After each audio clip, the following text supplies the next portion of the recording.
Hi, this is Kalyan Karmakar, Hi, this is Kurush and we are here to present. K&K Dig Food. Yes, it's actually been 2 weeks, almost 2 weeks since we recorded. So I had a bit of a brain freeze and said, "Oh God, what's the name of our podcast?" So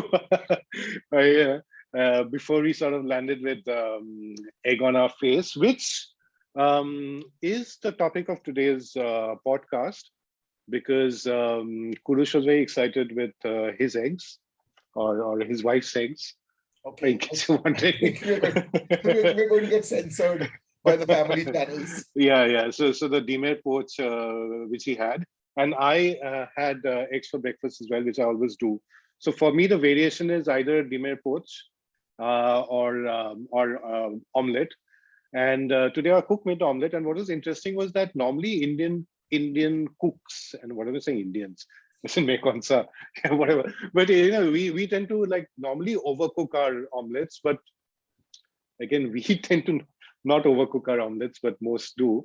But she also doesn't like make that overcooked omelet. So like there's that sort of softness to it, and the onions and tomatoes have that little bit of spike. And Kurush, you had demer poach, but our demer poach is not exactly the one which goes on the egg Benedict, is that? And you found that to a bit of a shock. So I found it was quite a shock to me because very newly married and my mother-in-law asked me whether I'd like, demade poach. So I said, what? So I said, no, egg poach. I said, yes, I love poached eggs. And I've got this whole backstory on poached eggs. So I was like, yes, wow, poached eggs. I had no clue that they like them also. And then I got fried eggs. I was like, but you said Timur poach, but this is Timur Paja kind of thing. Deem bhaja. And uh, I was told on very good authority that Bengalis call fried eggs poached eggs. I said, no, can't be. This must be some idiosyncrasy in your family. Yeah. And then I found out, much to my surprise, that no, Bengalis actually call fried eggs poached eggs. The rest of the world calls them fried eggs. Half fry, double fry, whatever. But Also bullseye and bullseye, sunny all side of those, up and yeah, sunny whatnot. side up. But the Bengalis call them poached eggs. So, So just to give you a bit of a backstory, guys, Kurush is Parsi and married to Bengali. I'm Bengali, married to a Parsi. And these are the two communities which, if possible, if they might even erect a temple to the goddess egg, or deem as we call it, eedu as they call it. And it sort of runs in our blood. Yes, you're talking I'm about. sure that eedu is one of the patron saints, or there's a patron Yes. saint of eedu for sure. And Yeah. I just have to look it up. So, yeah. But, what I love about the fact is that this is one of the best sources of protein. Hmm. It's an easily available source of protein. It Yeah. doesn't take up, to be a little technical and a little serious about it, it's such a good thing to eat. I mean, it's Yes. got fat, it's got protein, it's got good stuff for you. And, even the heart doctors are now coming around to the fact that, Yeah. yeah, eggs are good. Eggs are not bad. And Huh. as long as you're not eating like 16 egg breakfasts, a la Rusi Modi, yeah, then you're good, yeah, with a Huh. couple of eggs for breakfast. And you start off the day with a meal that is more protein and less carbohydrate. I mean, I'm not trying to knock a poha or a upma or a sabudana khichdi, but that's pure carb. Or do it the Parsi way. We have pohe pe eedu, pohe par eedu. Oh, So that is I the must say, one party you do that I'm never having. yeah. So I'll tell you my post story. So we'd moved into Calcutta in 1980-81, and from Iran. And at that time, like we were still in the house which my dad was building. Later, we moved to Dhakuria because it was pretty far off from his practice. So this was at Shonarpur. So I had come in with my egg cup, which I'd brought from England, and a little egg spoon, and my mom would make like either half boiled or quarter boiled, and delicately tap it, like a 80. So which would mean I would be about 6 years old, 7 years old. And then one day, my Thakuma, which is my late Grandmother. paternal grandmother, so I was a very fussy eater, and I didn't want to eat whatever was there at home that afternoon. So she said, "Okay, I'll make you something called demer poach." So she at that time was using the coal fire ovens, and my dad had got this rather fancy oven built in that house for his mum, but it was coal fired. But it was really fancy. Like it was made with cement, and there were like three burners, and there was a chimney and all that, because he got all these ideas from the West. And then, but it was unun, and with coal and stuff. So she made me a fried egg, and in mustard oil and with salt, pepper, and all that. And she said it's deem poach. Now I was like 6, 7 years old at that time, so I hadn't really come across a poach or whatever.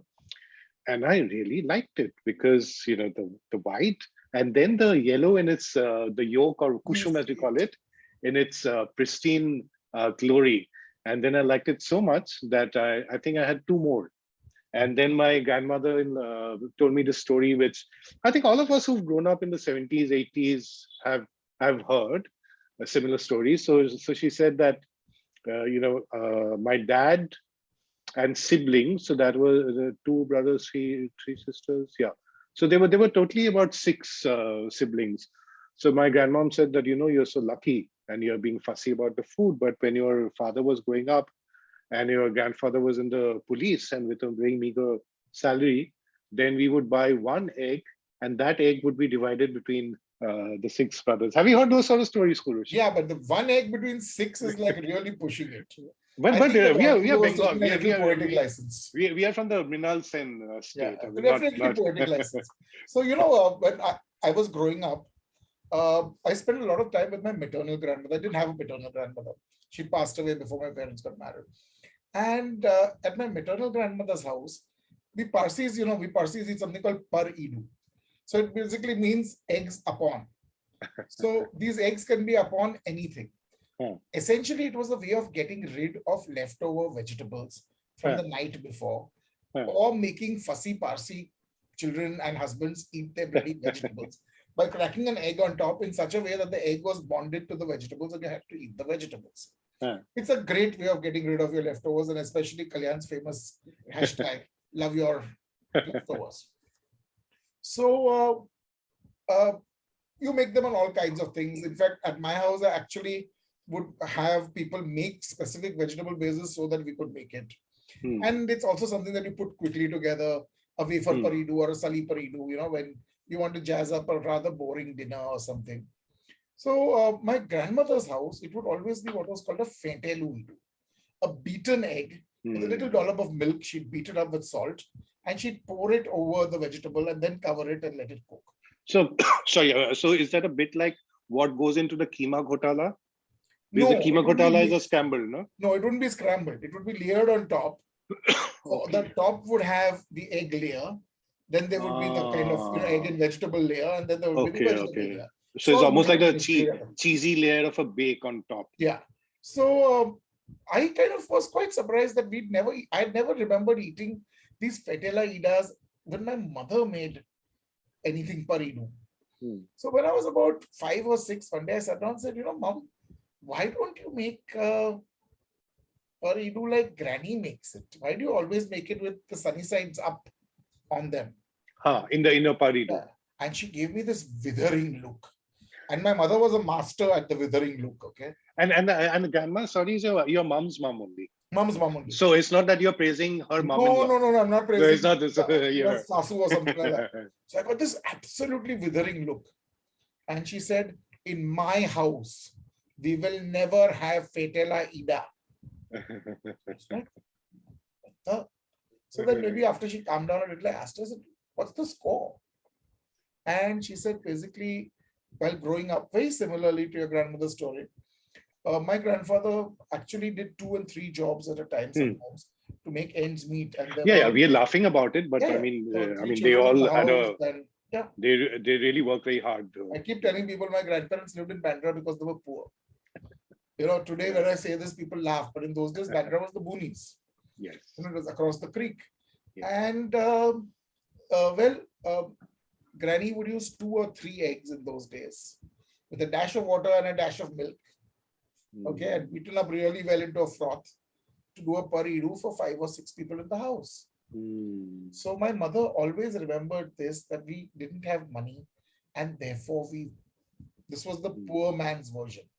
beaten eggs, that they would go further.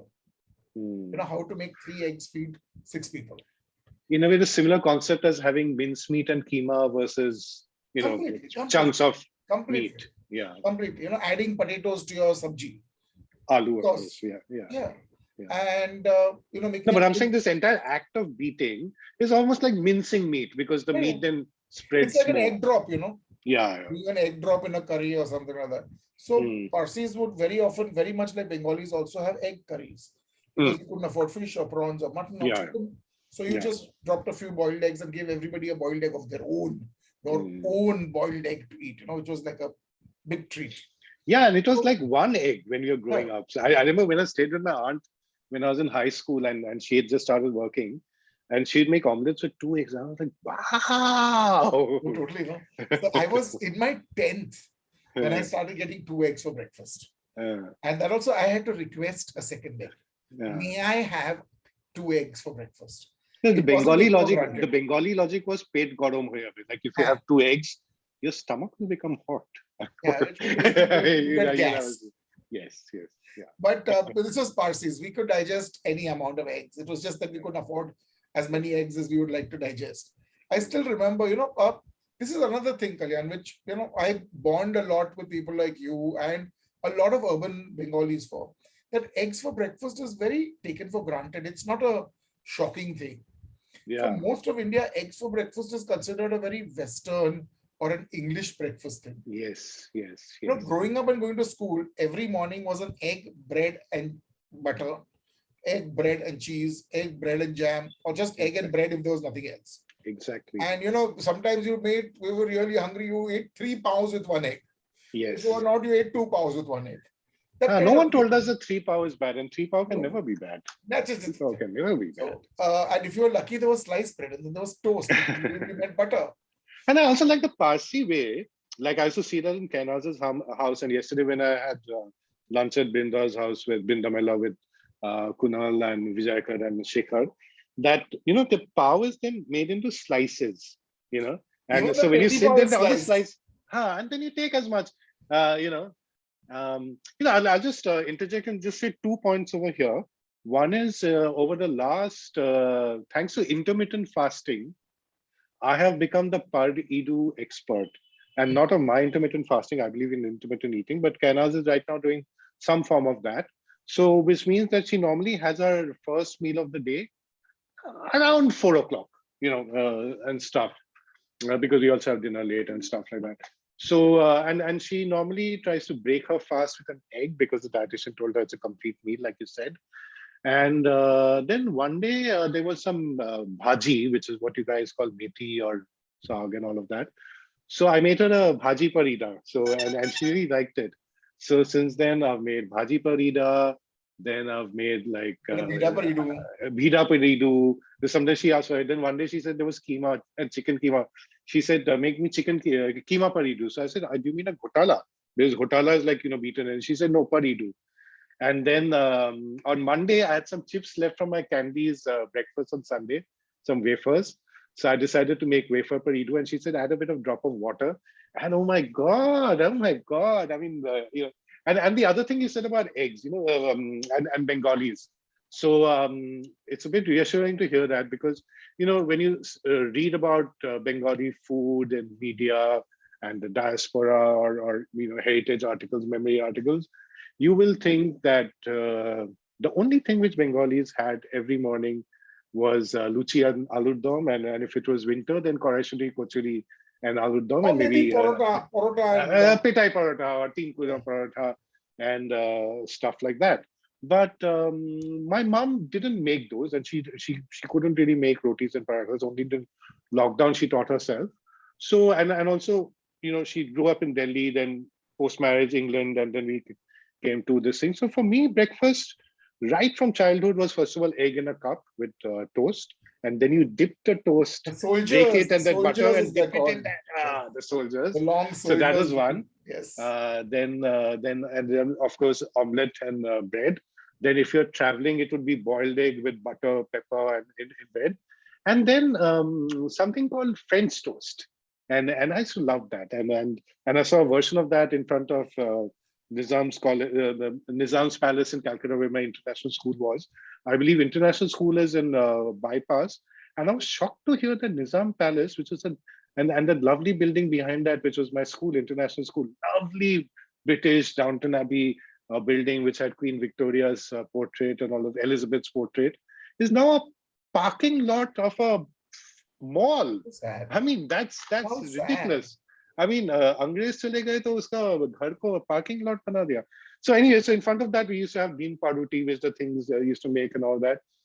So one day in Mumbai, years later, and I was in some fancy cafe and I ordered for French toast, and it was sweet. Then I went to a Belgian cafe in Melbourne, and the French toast was sweet. Then I went to England, and we were in some hotel in London. Breakfast, French toast was sweet. Mandarin French toast was sweet. And yeah, like I don't think the French know how to make French toast. What's your take on that, Kurush, on the French toast? And I used to add liver sometimes when there's leftover liver and make it on Sunday for my brother and mom. Even now, whenever I miss that home food, I make French toast. When I'm feeling low, I make French toast. Sometimes I add cheese to it. Sometimes I add chilies to it. Sometimes a bit of mushrooms, this, that. But it's salt. No sugar. It's a savory French toast. No sugar. No sugar. No sugar's poured on this. Okay. Even if the French toast says pour some sugar on me, I will say no sugar. I'm not pouring some French sugar on you. Go back there. French toast. So, yeah, this is another thing like the famous deem poach. The Bengali French toast is the only French toast which is not sweet. So growing up as a Parsi, French toast was a maybe once or twice a year thing that happened. The whole family would be there. It would be a late breakfast. And my mother would make platters and platters of, beautifully crunchy French toast where powdered sugar, vanilla, milk, and eggs had been beaten together. Slices had been dipped in and were fried in a nice neutral oil usually or in butter. And sugar was sprinkled on top, and it was not powdered sugar. The sugar was sprinkled on top, and the platter would come out and like chini in toast butter. Yeah. Toast butter ka chini, yeah. So the crunch should be before you could say French toast, everybody had snagged one and they were gone. And the platter was ready to be refilled. And my mother was like, damn, I just gave it to them. So French toast days were bad days. But my mom had to make a lot of French toast, but then normally it would be a very simple lunch. Yeah. So again, the first time I was in Kolkata, I had two rude shocks. So we were married, we'd gone down to Ria's aunt and uncle's house, her father's house as such. And the first day they asked me whether I'd have an omelette for breakfast. I think one shock you've spoken about, which is the biryani. No. Which the cousins had got you. Morning shock. Okay. So I said, yeah, I'd love an omelette and bread for breakfast. Omelette and bread. I mean, how can you go wrong with omelette and bread? The omelette even Indian Railways can't go wrong with that. The omelette was a nice omelette. There was onions. She asked me whether I like tomatoes because Ria doesn't. There was some chilies in it. There was a little bit of haldi and chili powder. Salt, really nice omelette, gorgeous. With it were these tiny slices of bread, like kind of like Priya. I mean those local breads, yes, plastic breads. Tiny slices, which I only remember. Tiny, so as a good Bombay boy, those are the breads which we call milk bread. Yes. Okay. Yes. So and Priya was one of the companies I remember. So I was like, okay, this is a little odd. It's a good thing she didn't ask me how many toasts I was going to eat because I would have said 2 or 3 and then, not known what to do with these bite-sized 15. And then I bit into my first toast and it was sweet by itself, just regular bread. It was sweet bread. That I don't remember though, because there was a spread bread and there was a loaf which was small. Yes, I was like, it's sweeter than, it's not as sweet as milk bread. But it is. So I was like, odd, these Bengalis don't seem to know what bread is all about. Funny guys. Then, of course, I was asked for that like French toast. So I said, and was the omelette fried in mustard oil? Because in our house, the omelette was not fried in mustard oil. Yeah, even in our house, we were a white oil. It was called a shada tel or shada tel. Sweet oil or something like that. Yeah. And so 2 or 3 days later, they decided to make French toast. I said, oh, that bread will really do well with French toast. It's already sweet. And maa ke yaad aa gaya. Yeah. So totally like. And they made French toast. And French toast was savory. And it had onions and chilies chopped up into the batter. And I was like, this is great stuff. Don't get me wrong. But this ain't no French toast. No self-respecting French person would consider this a French toast. And I asked Ria, and Ria looked completely aghast when I told her that French toasts are sweet. She said, are you serious?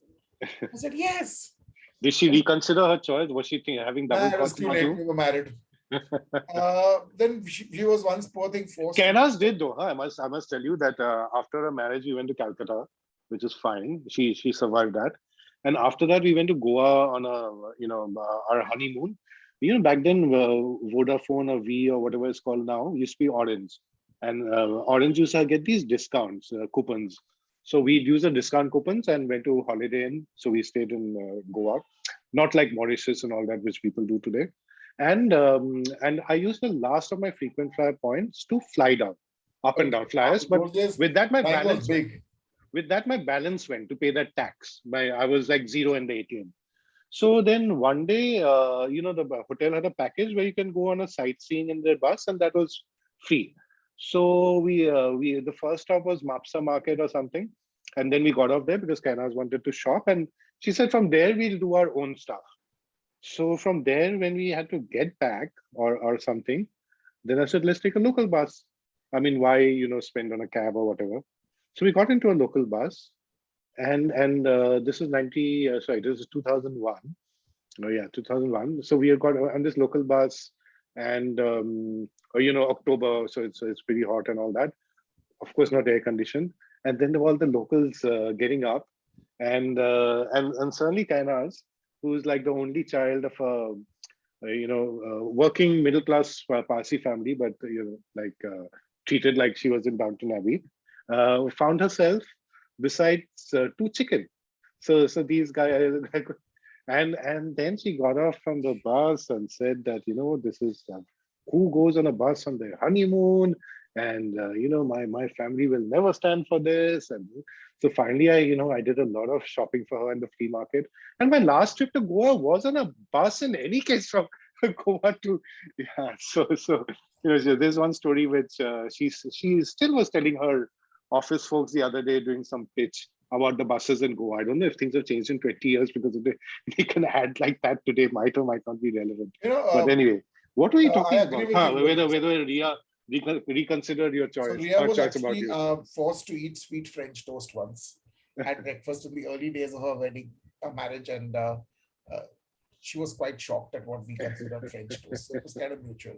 But subsequently, I have become an expert at making Bengali French toast. And I see on the Instagram feed. I make it quite often for her.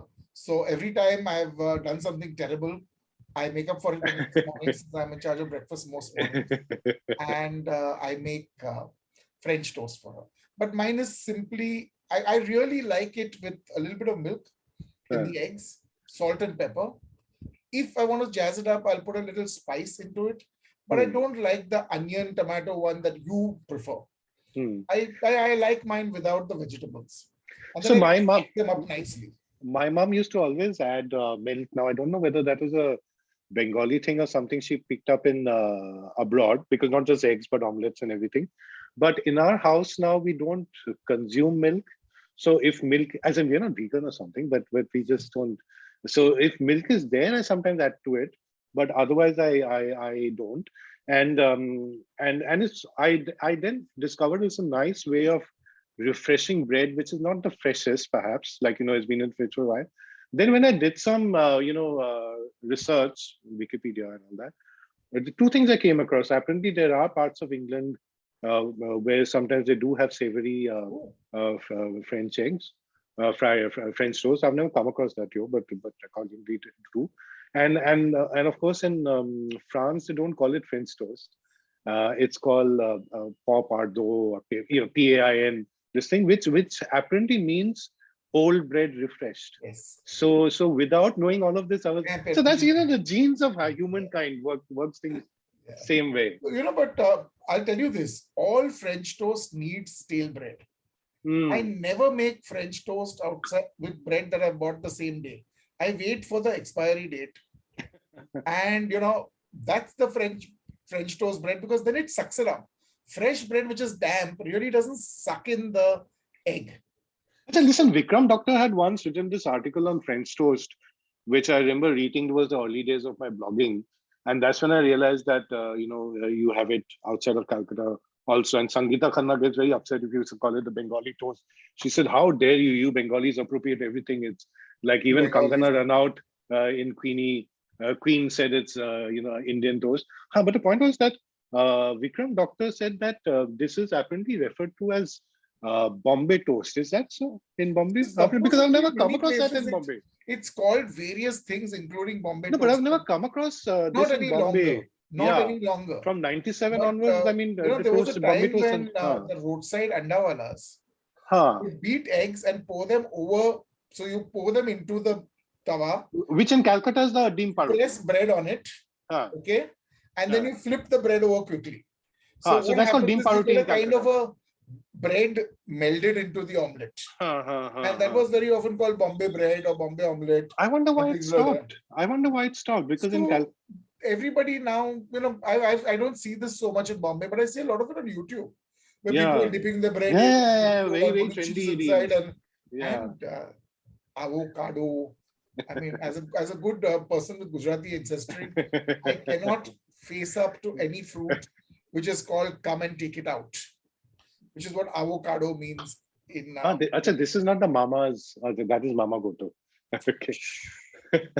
So now, coming back to the mamas, my introduction to eggs has been very weird. My grandmother had a chicken, as in a hen, and they lived on the first floor, and her name was Sherry. And first floor of Bandra? Yeah, first floor in Bandra. With chickens. She had a chicken called Sherry, and she was a beautiful, plump little speckled bird. And Sherry lived. No connection with her friend Sherry Mehta of none at all. She's not the. Malhotra. Yeah.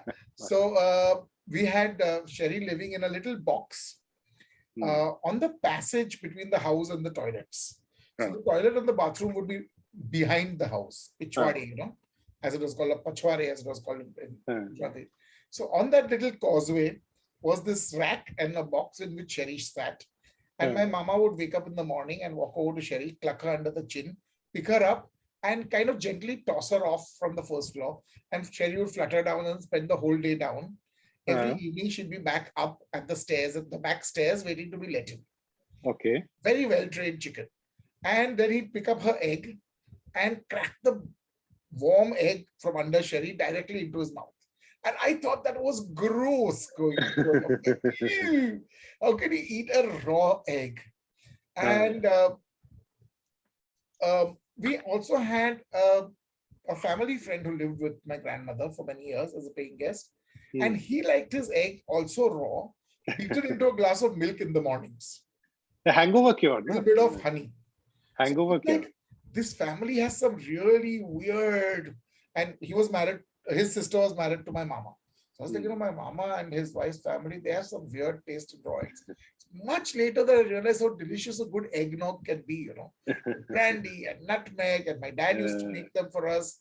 And they're really fun. So eggs can be used in very versatile ways. Even the hollandaise sauce is kacha anda, right? I mean, that's why they throw it off, because God, it's so tricky to make. It's so simple. And other Parsi thing I must get you to talk about. I mean, it's probably as Parsi as it's Goan as well. Which and we didn't come across it in Calcutta, which was of course the second capital of the British Empire, which is mayonnaise. Yeah. So when we got married, then my mom-in-law would often make bottles of mayonnaise and send to us, and we loved it. We'd make bakes and all that with I've eaten that mayonnaise. You have? I mean, so she was still making it at that point. Of course, we've had mayonnaise which you've made us with honey and mustard and all of that. And then recently I was asking Candies, because there was a bird flu, so someone asked me that, do their mayonnaise have eggs? So they said no, they use eggless mayonnaise because of hygiene reasons, that because their sandwiches are made and it perhaps is not consumed immediately. So egg and also, all that. When you go using from a commercial point of view, egg mayonnaise, then you can't put it in veg sandwiches. And No, a lot of see, in people the like chicken sandwich they mayo. can, no? In No, the but a lot chicken of they people can. like it. No, so to have two mayos, one eggless and one egg, Yeah, with the fear of them getting mixed up. no, and especially for like a commercial organization with such large thing. Kalyan, imagine when they have that kind of turnover and they're running Yeah, around. If yeah, one of the mayo bottles gets mixed up or something, there's hell to pay. yeah. So you So don't tell me want a to bit use about this. this Parsi thing of mayonnaise. And this So is like a big tradition. the mayonnaise maker in my family was my dad. Okay. And he would make mayo, and it would be a beautiful operation where he'd lay out his eggs, his sugar, his salt, his oil, put up the machine. In those days, machines didn't sit on the shelf. They were normally in a cupboard. So machine as in like mixer? Yeah, a proper mixer. Ah, and he'd take out his mixer and select his blade to a whipping blade. And it used to drive my mother nuts, but he made such a superb mayonnaise that we all sucked it up.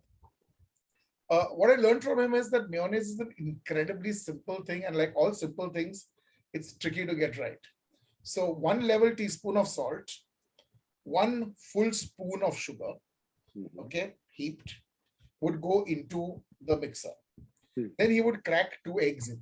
And everywhere you will have people telling you must use only the yolk or only the white and nonsense like that. 2 whole eggs plonked in, straight on them. So both schools are happy. Egg yolk school is happy, white school is happy. Everybody's happy. Actually, egg white doesn't really make a mayo, but never mind that. You're like Mr. Bajpayee, Yeah. the late Atal Bihari. Then he would put the lid on with the hole in it. And in a jug, he would have his oil. And he would have this. What oil is this? Regular cooking oil? So he would usually use what in those days was called a salad oil, which was a super neutral oil. Okay? But it's not olive oil. No, it was not olive oil. Olive oil was very difficult to get when I was a kid. Only for kids massages that Figaro and all that. Figaro tins. Figaro was the only brand. I thought that olive oil and Figaro were synonymous. It was funnily enough, we are using that nowadays, Figaro at home. So it's not bad oil, no? Yeah, no. So he'd dribble that oil in slowly and you'd see the emulsion forming. And as a kid, it was a fun thing to watch. And when he was happy with the consistency, which he would gauge by sound. So the mixer blade whirring would change its sound when the emulsion was right. Then it becomes smoother. It took me years to figure that out. And then he would quickly put in 2 teaspoons of white vinegar. Okay, and this beautiful yellow, slightly transparent mayonnaise would turn into this white, sparkling, opaque gloop. So there's like alchemy, or like completely. So that's the science of food, So then he'd scoop the out reverse, like gold. Alchemy turns things into gold. Here you're turning gold into silver. I mean, yellow. So he'd then scoop out the whole thing neatly into a jar, and then he'd do the shakes. The bubbles would go out and all of that. And he was a perfectionist. Then he would refrigerate it. He would not eat his mayo straight up. But us kids were given the mayo jar. To lick. With the good old pav. So you put a pav inside it and you spun it around the blade and everything. So you got your mayo out of it. And it's a memory. I haven't thought of this for years. Wow. So and you shared his recipe with us. Yeah. So I started making mayo when after I moved to Pune. And Rihanna had a small Black & Decker, which came with a whipping blade. And we still have it. It's great fun to make, but it makes a 1 egg mayo, guys, not a 2 egg mayo. So quantity is all reduced to half. And no, there is no pre-measured quantity of oil because it depends on the temperature. If it's hot, there's a different amount of oil that you end up using. If it's cold, there's a slightly different amount of oil that you end up using. You need more when it's cold? So you need a little more when it's cold, and you need because it's slightly more compressed. I'm guessing the molecules. Probably it'll look the same. So it's a minor difference, but and then to Bombay cold. The measurements. That to Bombay cold. So Bombay versus Pune used to be different. And I learned that instead of sugar, you can put in a couple of spoonfuls of honey. You can put in a spoonful of mustard powder. Good old Atlas mustard powder, yellow plastic dabba, red lid, which we all grew up with. Put in a teaspoon of that, and that needs to sit for a day in the fridge. because it takes the mustard a little time to really for the flavors to go. So is this a prevalent practice in Parsi houses? Because my mom-in-law made it, you guys made it. Making mayo, is this a sort of So like making mayo was all about making salads. So the Parsi idea of a salad, my dear Kalyan, has got no ghas-poos was hurt in the making of no, it. but that is a salad we've all like candies, eat around the corner, So it just was called on the the Russian corner. salad. Yeah, No the salad is all self-respecting the Russian had mayo. ever eaten it. Chopped fruits, chopped boiled vegetables, and lots of mayo were mixed up together. Then there would be the argument about whether to put peas or not to put peas. No, you don't like Luckily, peas. I don't like them, but luckily my family recipe never had peas in them. Then, of course, do you put the mustard wala mayo or do you put a regular wala mayo? My mother believed that the mustard mayo made it look not very white and therefore not Russian salady enough. So, green grapes, chopped apples, okay, boiled cubed potatoes, boiled cubed orange carrots, not red ones, and French beans, which had been kind of cut into pieces like this, all boiled separately, cooled, mixed together with the fruit, the mayo, salt, pepper, a little extra salt, pepper for the vegetables. And if you felt like it, the secret ingredient, of course, was a little Tabasco or capsicum. For the chili. We didn't get the Tabasco always in Bombay. And it was, if dad had brought some from sea, then we had Tabasco. And very expensive. Yeah, very expensive those days also. So we'd use capsicum, which was made by Dabur. And pretty good the stuff. The green one, yeah. So, and I've also seen that a lot of old school Irani cafes, bakeries, and of course the Goan ones, and a few of the Muslim ones also, like A1 and all that. I mean, Harsh, Candies, Excelsior, Paradise, which is most famous for it, have this chicken roll, which is a sub, and with mayo. So which also made me wonder, because even in Candies they used to tell me that Mrs. Pereira used to make mayo at home. And which made me wonder that is it sort of a bit of an equivalent for, say, pickle making in a Hindu family? Like, you have all these stories of Punjabis and this, that about it. Pickle making. Yeah, chutney. But basically, that's the condiment made at home. Yeah. But would the Irani cafe mayos and all this have egg in it in the old days? Yes, only. So the concept of a vegetarian mayo was anathema for the longest time. Even today, till the brands came in. I don't know anybody who makes their own vegetarian mayo. You buy it from Fun Foods or whatever. It comes in these big 1 kg. Oh, you're saying that even now in the, say, maybe the Jain, Marwadi, vegan families, they don't make. Nobody makes. Why is it difficult? Is it difficult to emulsify and make? It's tricky to make, and you need to use milk powder in one recipe to make it.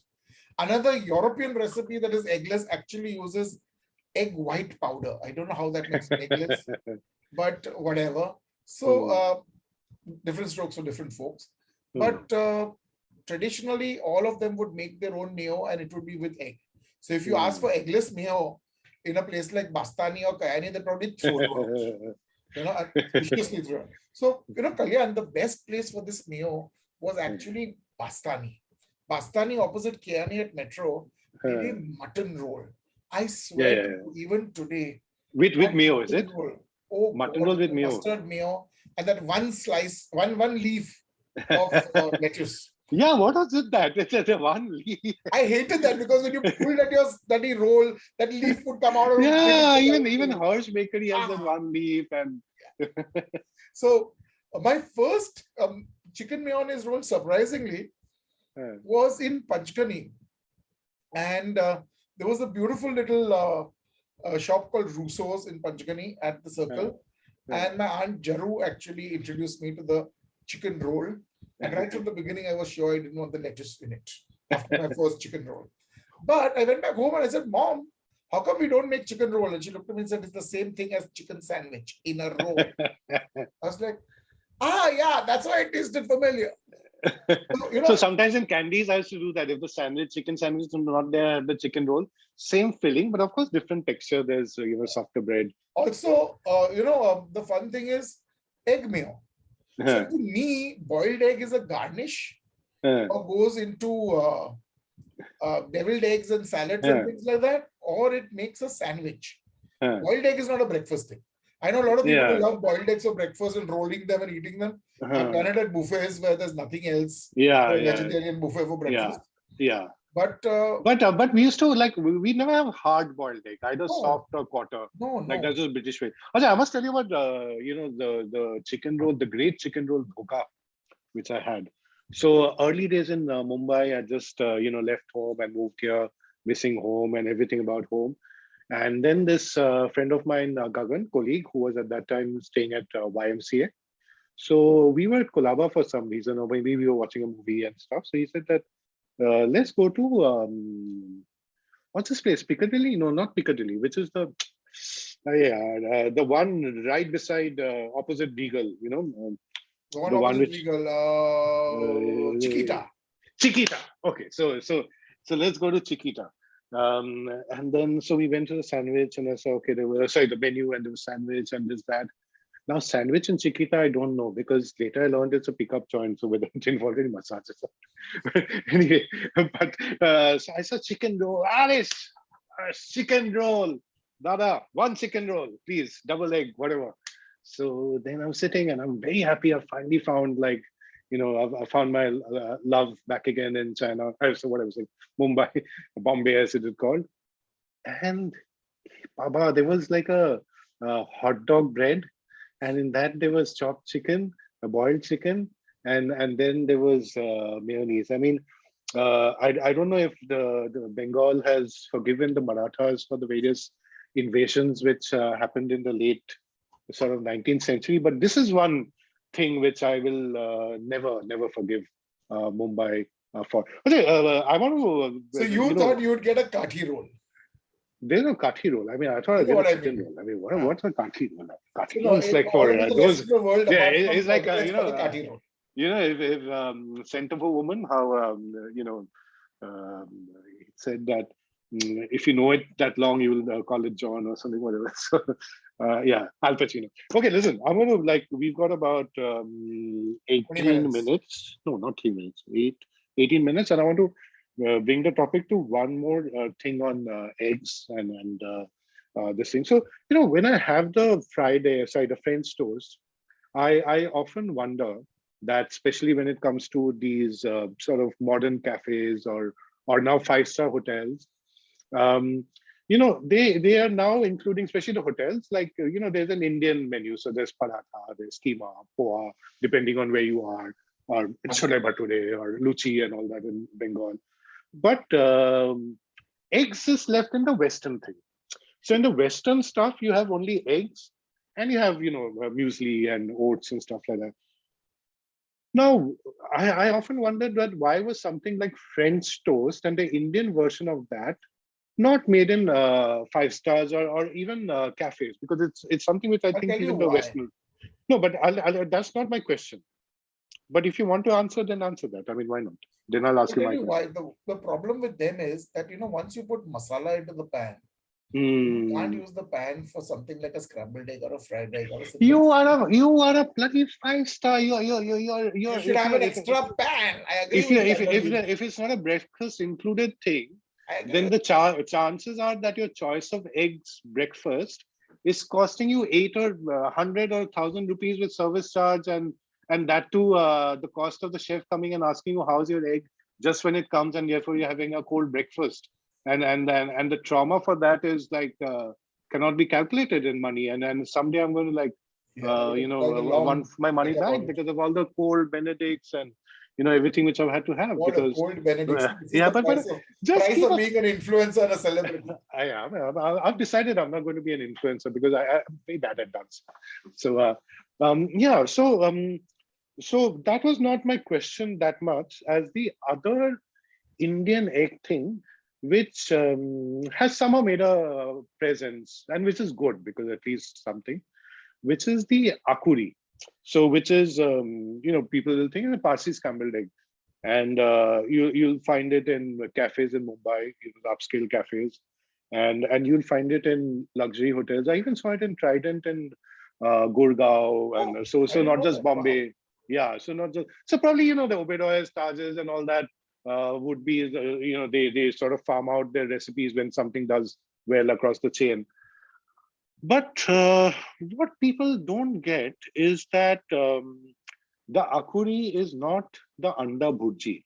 which is an Indian No. scrambled egg with masala, which is like, tightly this thing. So, So the akuri and so it's very difficult, I've seen, to satisfy Parsis, like even my wife and all that, with either an akuri or even a scrambled egg. So do you want to tell us, Kurush, how we yeah, so Indians get it basically, wrong? How we Indians get it burji, wrong? an anda burji is not a scrambled egg or an akuri. But to us It's an Indians, animal. I mean, to us non-Parsi I'll Indians, get while back to it. while growing So up, scrambled basically, egg an was anda like, burji a is type. basically like a paneer burji in an egg version. Think of Yeah. it as an egg version of a paneer burji, then you'll stop thinking of it as a scrambled egg. Or maybe even like a keema, except that keema is Or a not like keema keema ghotala. done. Or a Yeah, keema yeah. ghotala. Huh. It's basically an anda ghotala of sorts. Though an anda ghotala normally has the burji and some grated boiled egg into it. It's a very bizarre animal in its own right. So why are you Parsi so fixated So on the scrambled egg, the Western one, as well as akuri, while we Indians are very happy with what we get? I So, mean, we have you non-Parsi had an Indians. Indian omelette? Yeah, the The Indian poro, the omelette, marmalade, the omelette, the as it's Dungar called. Bari poro. You get No, the not best the ones at the. poro. Not Not, the poro. The poro is another animal again in its own right. but So I'm the saying omelette it's is cooked, right? thin. Well, with, huh. Omelette is thin. It's made up of beaten eggs, a lot of Hmm. onion, tomato, chili A lot powder, of stuff chili happening. Yeah, powder, green yeah. chilies, kothmir Hmm. inside it, depending on what you'd like to mix and match. And Huh. it's laid out thin. Huh. Yeah, yeah. And it is slightly overcooked to dehydration. Yes. I wonder why, but Now, a yeah. Parsi poro, on the other hand, must have adu lasan in it, which makes Which it dark which is brown. ginger and garlic for Ginger people who garlic don't paste, know. which makes it dark brown when it's done. And it must be thick. Okay, it must be thick. So the inside is still soft even when it's fully cooked. And this is how you guys are very particular about the scrambled egg, which is how Yes. it actually So now is meant to be. scrambled egg, But which we've all starts the grown up whole thing having off. tight scrambled egg. So scrambled eggs must be made in butter or ghee, must have eggs, must have milk or cream, and must have only a little bit of salt in them. And you make it slowly. Yeah, so that's a problem with a lot of luxury hotels, is that they have an egg station, right? And where they make and there people queue up. So they offer scrambled eggs there. And until one gets married to a Parsi and one knows no better, one is happy with that. But once you are, then you realize the scrambled eggs are different and you start appreciating it. And there's some cafes and all who sort of get it right. So But then and Kalyan, now there are a lot of hotels which actually take live orders even if you're in a buffet thing, and they make you a scrambled egg which is proper. So shouldn't hotels actually say no? We will not make scrambled egg in a egg station, because you can't make a scrambled egg in an egg station. shouldn't. Yeah. So why? So Yeah. sadly, what happens is Indians don't like anything cooked al dente or Yeah. anything Yeah. cooked soft. We believe that Yeah. it is, Kacha. It's kacha. yeah, So you and want your omelette, unhygienic. you want your omelette made into a papad, as in Mm, virtually. You want your burji cooked till every bloody gray, all your egg is grainy and little huh. grains dispersed in it. And you want your scrambled eggs very similarly. So when you get a creamy scrambled egg, which is cooked through but is still Yeah. soft, you look suspiciously at it as though it is raw. Similarly, Yeah, for omelette, and then you I've had think that problems. your motions the next day will be like that as well. So I've had people tell me, oh, I went abroad and asked for an omelette in the morning at the egg station, and they gave me this thing which, when I cut into it, it was squishy and wobbly inside. It As was it is this raw. steak, you cut into the steak and blood comes out. Blood comes out of the steak. Oh my God. So it's basically a different way of looking at things. And Parsis are more British than the British. So we like But our you eggs can, okay, scrambled like that. We like so our we akuri mixed Bengalis say off. that we are British. So if you're saying that you are more British than the British, then perhaps that makes sense. I mean, Oh, yeah, come to Akuri yeah. Rani, my dear boy. Okay, listen, we've got about 8 minutes, and I want to do some good through the human species through that. So, Kurush, in 8 minutes, tell people what an ideal akuri should be, so that all these young people who are going into catering college and then going into hotels, OCLD, and ITC training, this, that, whatever.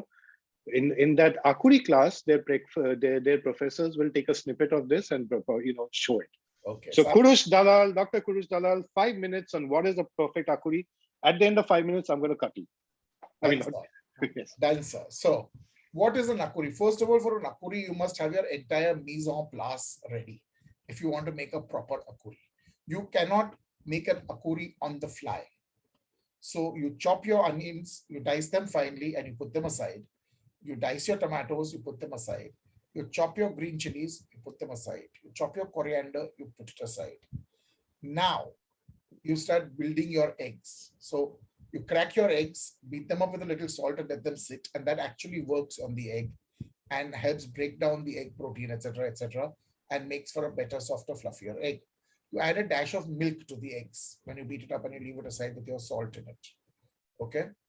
Now you chop up a little bit of fine garlic, or if you're a very Parsi grandmother, you'll probably use a spoon of ginger garlic paste. But I don't like ginger garlic paste. I like a little bit of garlic. The options in a good akuri are curry leaves. You can finely slice curry leaves and keep them ready, or not. Now, put your oil in. Use a neutral oil. You don't have to make them in ghee or butter. You'll lose that flavor. Nice neutral oil. You put your onions in and you brown your onions. When your onions have started browning, okay, you don't stop. You keep browning. You have browned little diced onions.